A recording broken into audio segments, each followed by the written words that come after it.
Hairoki MLA Dr. Thokchom Radhishyam gi miyang makha constituency sig manung chana leiriba Naha Singbu Agnipath scheme da maipang saruk yan rabgidamak pre-recruitment center ani Hangdokhre center singadu de Hairok kamadi nongpok sengmai da hangkibane center Hangdok ki thoramadu Hairok part 3 Ngarautel community hall da pangtok kibane pre-recruitment center Hangdok padu kamadi lena na Naha Singbu ba Agnipath awareness rally maso Hairok part 3 litan lampak ki MLA TS Radhishyam amadi ASP Thobal Zogeshan Rahaubi zamani na lamtha duna satkiba loina na Hairok part 3 da lebang Ngarautel community hall da lamthungpham oiki Thauramadu Mari Lenan MLA Radhishyam Hai Agnipath scheme Silebag Signa Singbo Marebak Ningba Amadi Mazati Bunung Siva Naha Ama Ohenra Pandam Galoina Masagi Chaitara Tred Makai Kulumdoi Fawi Nupi Masam the Nupa Masa Singbo Masagi Sentoksu Lehenba Afaba character Amade discipline Lehenanaba skill care Tambiba training care Pidana Maribaki Damag Katok Pangamba Mareba Kunung Sibana Sing Semgatner Pandamda Pangtok Yam Fajar scheme Mani Fondoki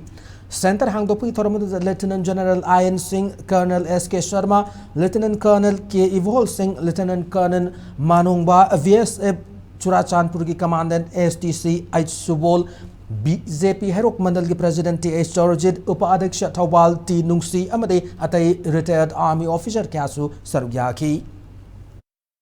Naha Singh Maribak Majati the Katokama Seva Tobumba, Wakalon Luinana, Mokoibu, discipline Lehanba, character Yahonba, skill Tamiva, educate over training Piva, Aduma Pasawa scheme, Adisumatakta, Mokoida, Paisa, Paragraph, Hangalaga Masai business, Makala, Kamadu, Mamanda, Pasawa schemes there. Maximum Hirokan Ragi, Manipuri, Masigi, nation building the Aduma patriotism, the Waisru Yan, Adi Pandamne.